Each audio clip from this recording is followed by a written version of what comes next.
Welcome everyone to this video where we explore the journey of Mark Cuban, one of the most successful entrepreneurs of our time.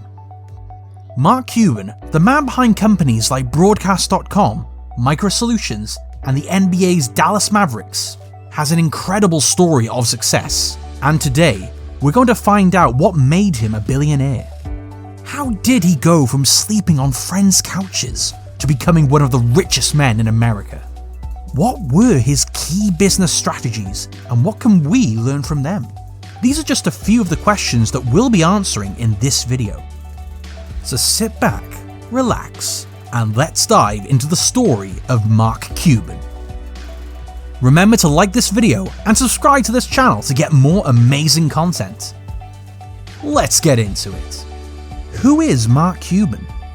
Cuban was born in Pittsburgh, Pennsylvania. Norton Cuban, his father, worked as an auto upholsterer. Shirley, according to Cuban, has a different job or different career objective every other week. Cuban was raised in a Jewish working-class family in the Pittsburgh suburb of Mount Lebanon. His paternal grandfather adopted the surname Cuban after his family immigrated from Russia via Ellis Island, changing it from Chebinensky. Although Mark has asserted that their maternal grandmother was Lithuanian, Mark's brother Brian claims that their maternal grandparents were Jewish immigrants from Romania. Cuban started his first business at the age of 12. He bought a pricey pair of basketball sneakers by selling trash bags. A few years later, he started selling coins and stamps to make money.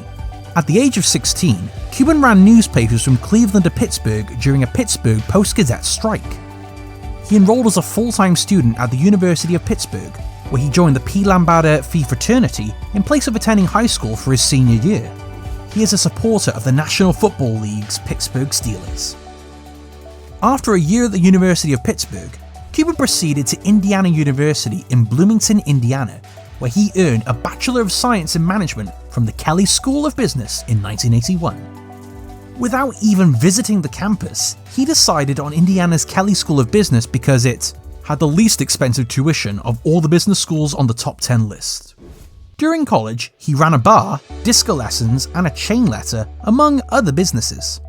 Cuban returned to Pittsburgh after earning his degree and accepted a position with Mellon Bank. He devoted himself to researching networking and machines. How did Mark Cuban become a billionaire, and what is Mark Cuban's latest business venture? Early in the 1980s, Cuban was residing in Texas and employed by a software firm. He lost that job after being asked to clean instead, then finish a sale by his employer. Cuban founded the computer consultancy firm MicroSolutions shortly after that. For $6 million, he sold the business to CompuServe in 1990.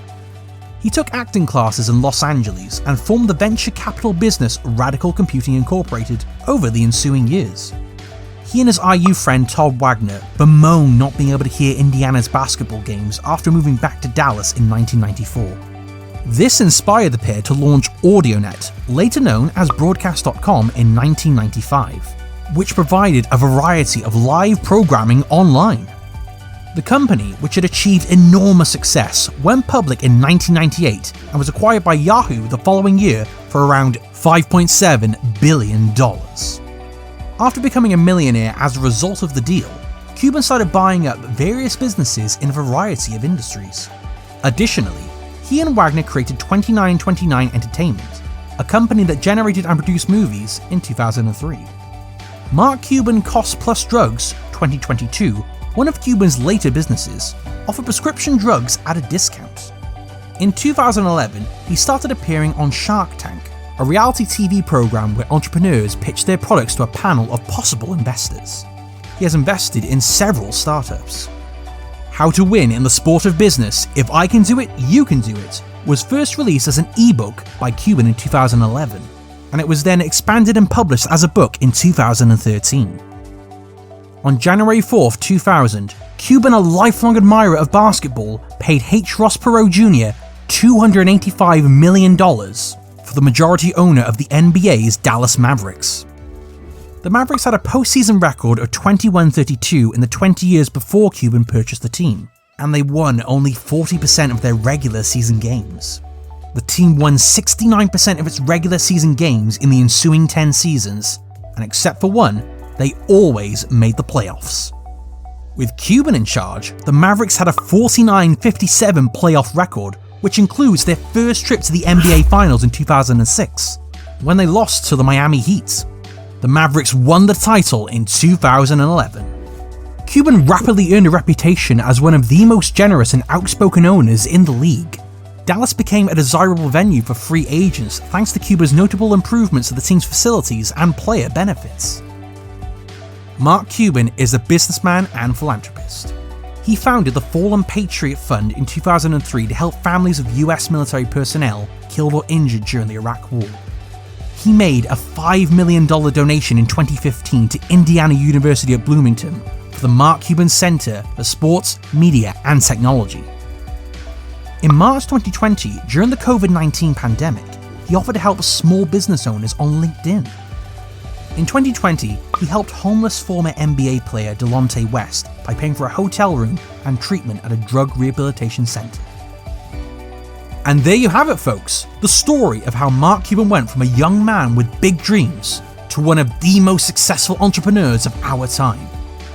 We hope you enjoyed this video and learned something new about what it takes to achieve success. If you love this video, please make sure to like and drop a comment to let us know what you think, and don't forget to subscribe. Bye!